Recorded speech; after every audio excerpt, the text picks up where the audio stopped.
Shalom, shalom. First and foremost, I want to give all praises, glory, and honor to YAHAWAH, BaHa, SHAM, YAHAWASHI, BaHa, SHAM, QADASH.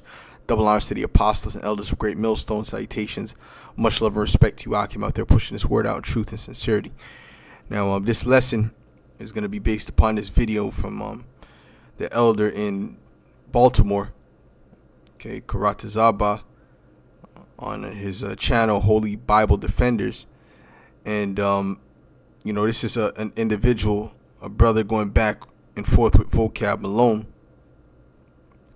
And he asks him a question, you know, and he basically stumps him. But Vocab, being the serpent that he is, he's very slick and smooth on the left-hand side. So he'll, even if he doesn't know what to say, he'll say something witty, you know, that will make it seem like he knows what he's talking about. You see, the deception is in also their confidence, the way they say things. Like when the serpent came to Eve, he came to Eve with a particular confidence, like he knew what he was talking about. Not like he was unsure of himself, like he knew what he was talking about, even though he was lying. Okay, just like Vocab Malone is, because at this point Vocab has to have somewhat of he has to see the reason why we're calling ourselves Israelite. He has to see the connection to us being Israelites at this point. Okay, but his job is to come against the truth and to deceive the masses, specifically Jake. That's why he's known as an urban apologist. He's not looking to really speak, you know, to try to get white, so-called white people. He's really looking to get Jake, the Israelites, so-called black people, and keep black Christians Christians. Or if they're into Africanism, well, you can stay being an African, okay, or a Egyptologist, or a you know, a Muslim, or whatever the case may be. His whole thing is to get you away from being a Hebrew Israelite. That's why you don't see him battling Sonnet on the fact that they're Egyptians or whatever the case may be.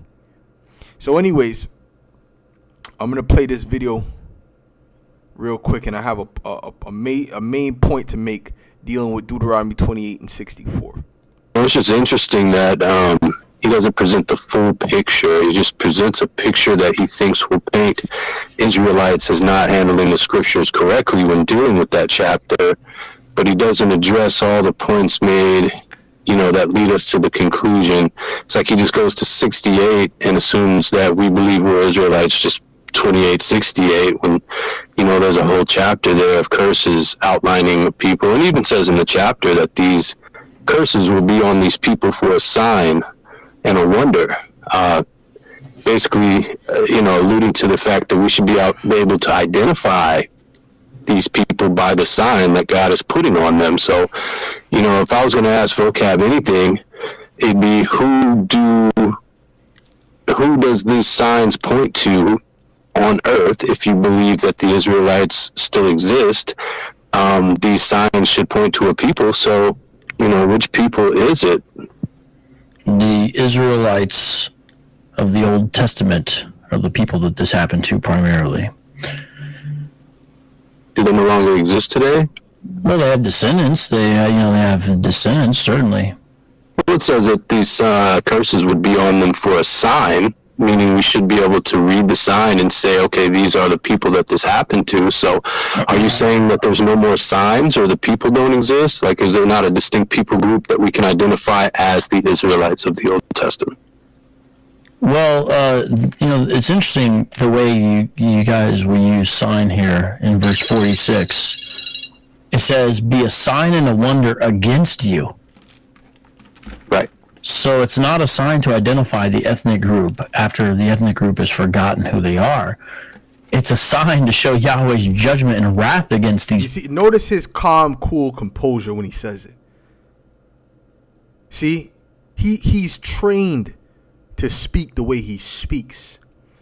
Okay, and guess what? You know what he noticed a while back, and I noticed him kind of starting to speak like how we speak, because when we speak with this type of confidence because we actually know what we're talking about. But the serpent doesn't have to be telling the truth to speak with this confidence. This is in order to deceive you. Okay? Now, Let's get Deuteronomy 28:64, because the word against is not in that chapter, or 45 rather. The word against, 46 actually. The word against is not in that verse. He was reading a particular version. That's why when he said it, I'm like, what version is this guy reading that it says against? Because he specifically used that version, because that's the version that he could have used to rebuttal what that guy was saying. So he already had that in his mind. You see how slick and smooth the devil is? This is it says, and the people watching, they don't know anything. They don't look up words. They don't know what's in the Hebrew. Even that individual, if he knew, he would have said no. But that's not what's written in the Hebrew. Okay, vocab. The word against is not there in the Hebrew. Where'd you get that from? This is Deuteronomy 28:45. It says, moreover, all these curses shall come upon thee and shall pursue thee. Okay, meaning it's going to follow you and overtake thee till thou be destroyed, because thou hearkenest not unto the voice of the Lord thy power, to keep his commandments and his statutes which he commanded thee, and they shall be upon thee for a sign and for a wonder, and upon thy seed forever. Okay? Now let's do this.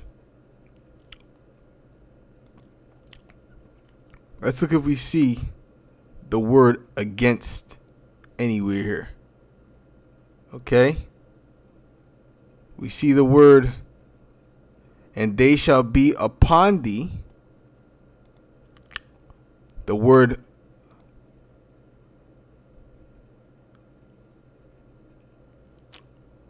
oh goodness, Salakia, my fault.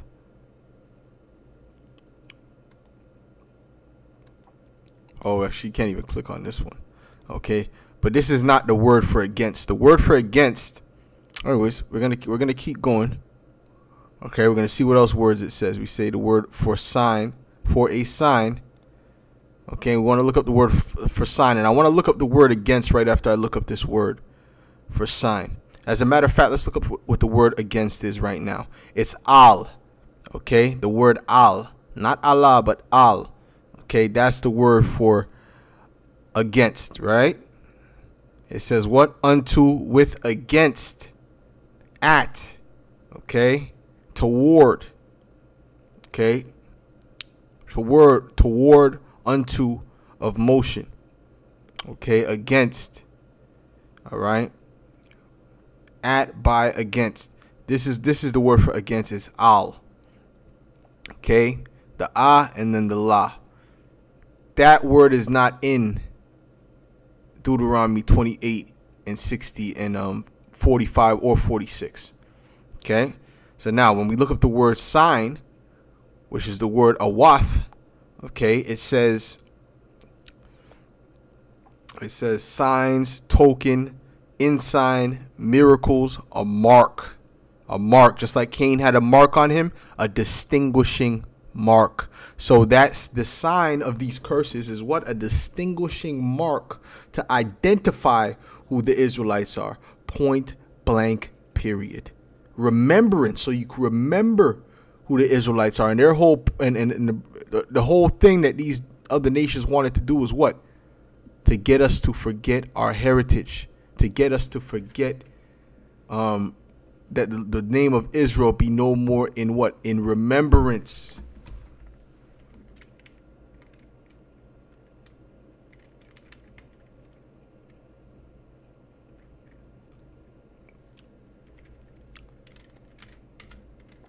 Okay. So vocab, you're losing, man. You're losing. Okay, and guess what? When he came to was it the Phoenix camp again? Like recently, he said, "Man, they've grown so much from since we were there." What does that tell you? That shows you that your mission is failing. Okay, you can't stop this. If the Most High be before it, you cannot overthrow it, man. This is Psalms 83:1. It says, "Keep not thou silence, O Most High. Hold not thy peace, and be not still, O power. For lo, thine enemies make a tumult, and they that hate thee have lifted up the head. They have taken crafty counsel against thy people, and consulted against thy hidden ones. Speaking of what? These other nations. They have said, come and let us cut them off from being a nation, that the name of Israel may be no more in remembrance. Okay, and they actually accomplished this by making us forget our heritage. Okay, let's go to Jeremiah 14, and then it mentions the nations after this. Okay, it mentions the tabernacles of Edom first, which are the so-called white people, the Ishmaelites, the Moab, the Hagarenes, so on and so forth. They've worked together to hide this information. Okay, spearheaded by the Edomites. But let's get Jeremiah 17 and verse 4. This is Jeremiah 17 and verse 4. It says, and thou, this is him speaking to Jeremiah, and thou, even thyself, shalt discontinue from thine heritage that I gave thee, all right, which is being an Israelite. And I will cause thee to serve thine enemies in the land which thou knowest not, for ye have kindled a fire in mine anger, which shall burn forever. Okay? And you could say, well, he can also say that the heritage is also dealing with the land, which is true. We were removed from the land, but then now you got to find when were those small hats removed from the land? When were they removed from the land? Okay? And brought into captivity to serve their enemies in slavery. They've been in rulership. They've been in rulership. Even in that time when that thing was happening to them, they were in rulership. The Rothschilds were in power. Amalek was running things. So you got to find when this happened to them. Okay, this is Jeremiah 17 and 4. Okay, but the thing is that not only did we leave from our land, we also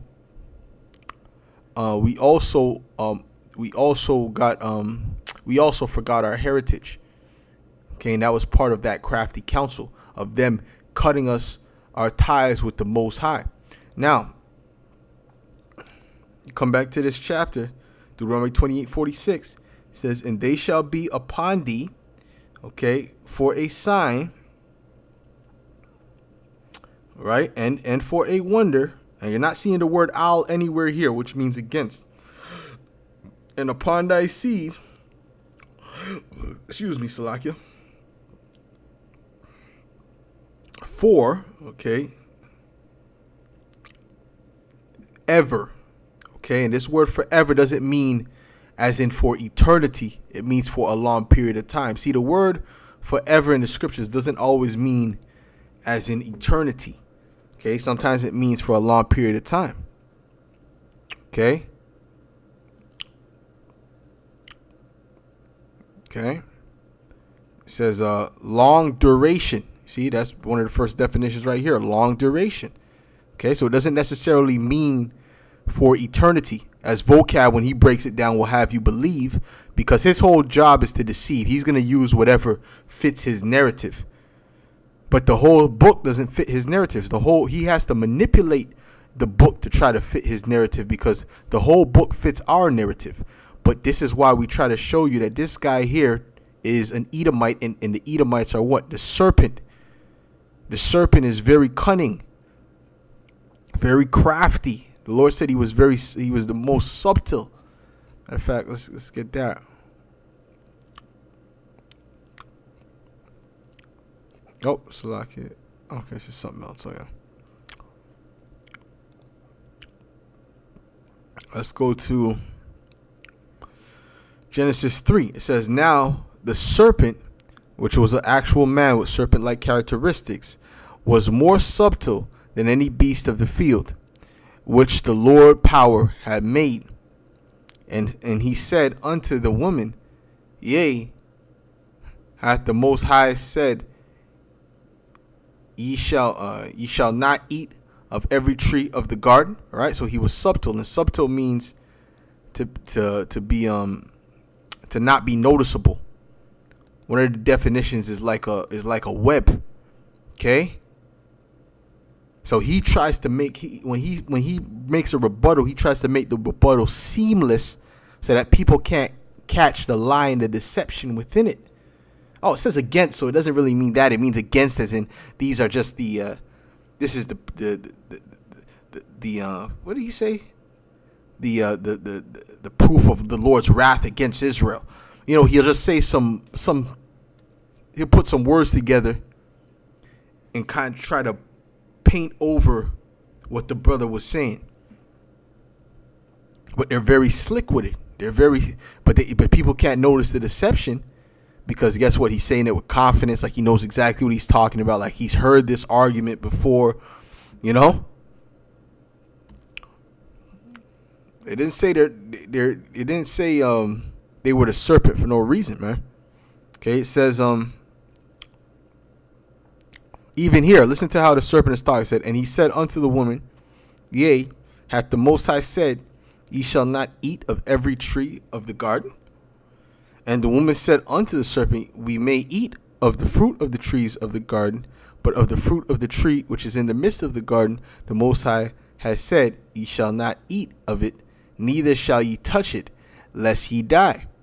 And the serpent said unto the woman, ye shall not surely die. He said it with confidence. He didn't say it as if, oh, I don't know, I don't think you'll die. No, he said it with confidence, man. And that's how you get women. You speak with confidence. It doesn't matter if you deceive them. It's all about speaking with confidence, and that's what gets them. He could be the biggest scumbag on the earth, but as long as he's speaking with confidence, right, he can woo the woman. And that's why these advertisements, right, who do they target? They target women. Okay, for the Most High doth. Who did Jim Jones target when he put all those people to death? It was women. Okay, it says, for the Most High doth know that in the day ye eat thereof, then your eyes shall be opened, and ye shall be as gods, knowing good and evil.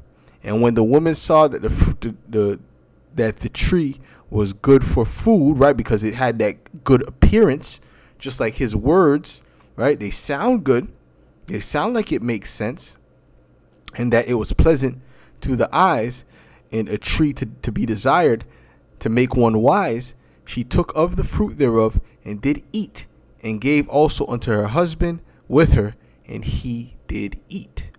Okay, so that's the point. Okay, so she was deceived by the serpent, because the serpent came just how Vocab came. Okay, because that's his daddy, the serpent in the garden, man. His spirit, he has that same similar type of spirit. Okay, so anyways, so that's the deception to Esau. Esau will come with those smooth words, but it's all to deceive you. This is Psalms 55:21. It says, the words of his mouth were smoother than butter, but war was in his heart. Okay, his words were softer than oil, yet were they drawn swords. Okay, so you have to watch these Edomites. The scriptures say, never trust thine enemy. Let's listen to a little bit more. People, and watch what it says, against you and your offspring forever. So if it's forever, the sign would never be lost. Yeah, and I just showed you that word forever doesn't mean for eternity. Obviously, because the Lord said that he was going to bless the nation of Israel, and he was going to write his laws, statutes, and commandments in their inward part. So that's obviously not forever. That word doesn't necessarily mean forever, as in eternity. It could mean for a very long period of time, which it was on us as a sign for a very long period of time, even unto this day, throughout all of the captivities that we've been in, because Jake has disobeyed in all of these places. Okay, so stop playing games, Vocab. Right, but nonetheless, there's still a sign on these people, correct? Yeah, but your theory has it being lost. If you're misinterpreting what the sign's about. It's not saying, look, this sign basically lets you know you're an Israelite. The sign is, this shows God's wrath against sin. That's the sign and wonder against you and your offspring forever. But even interpreting... Hold on, it didn't say nothing about sin. It said upon thy seed forever. It didn't say nothing about sin. It said upon thy seed forever. Yes, they were committing sins, and that's why they got punished. But it said it was upon their seed. You see, he likes to be technical and specific when it suits him. But whenever he wants to, he can just make it vague and paint things with a broad brush and put whatever definition he wants on things. That's the devil for you. the way you have it, it says forever. So how could they lose it if it's forever? What does forever always mean forever in the scripture? I mean, you're a scholar. Exactly. I'm sure you wouldn't agree to that, but good job. That brother did a good job. Exactly. Saying the Bible never indicates the way you're supposed to identify Israelites is about who's the most cursed people group in the planet. That idea that you have, that the way to identify an Israelite is to find out who's the most cursed, is nowhere in Scripture. Hold on. The scriptures does say. Hold on. The scriptures does say that nobody has been through what Jake has been through. Let's get that. Let's go to Deuteronomy. Let's go to Daniel's 9. See, this devil, he's losing the battle, man. Okay, this is a losing battle. You cannot win this battle because this battle you're fighting is against the Most High Himself and His Son YAHAWASHI. This is Daniel's 9 and 11. Matter of fact, I'll start at verse 9. It said, "To the Lord our power belong mercies and forgiveness, though we have rebelled against Him. Neither have we obeyed the voice of Yahawah our power, to walk in His laws, which He set before us by His servants the prophets." And secondly, he said that it's about sin, right? So if that's the case, why are you still sinning? Why are you still saying it's okay to sin? Why is your beard all lined up? Hold on. Why is your beard all lined up? You know that's a sin. So why are you getting your beard lined up? Why are you eating pepperoni Sicilian pizza still? You understand what I'm saying? So this dude's nothing more than a damn hypocrite to lead you into the way of destruction. Okay? It says, "Neither have we obeyed the voice of Yahawah our power, to walk in His laws, which He set before us by His servants the prophets. Yea, and by who? His servants the prophets, which are back to date. Yea, all Israel have transgressed thy law, even by departing, that they might not obey thy voice. Therefore the curse is poured upon us." Right? So the curse is still upon the Israelites, even in this Babylonian captivity. And after the Babylonian captivity, the Medo-Persian, and after that, the Greco-Roman captivities. Up until this present day, the last captivity, the curses are even upon us. Even a lot of them are on us even harder. Okay? And the oath that is written in the law of Moses, the servant of the Most High, because we have sinned against Him. You see that? So let me read this again. It says, "Yea, all Israel has transgressed thy law, even by departing, that they might not obey thy voice. Therefore the curse is poured upon us," because we didn't obey, right? "And the oath that is written in the law of Moses, which we were reading, Deuteronomy, the servant of the Most High, because we have sinned against Him." So that was clearly, as it said in Deuteronomy 28, it would pursue you. It pursued us even to this day. So those signs, that curse, are still upon us. So what is He trying to do? He's trying to deceive you to make you think, that has nothing to do with that. Those signs it has nothing to do. You can't identify them by the signs. Well, it's telling you that the signs were still upon them, and they were identifying the signs that were upon them in Daniel's the 9th chapter. Okay?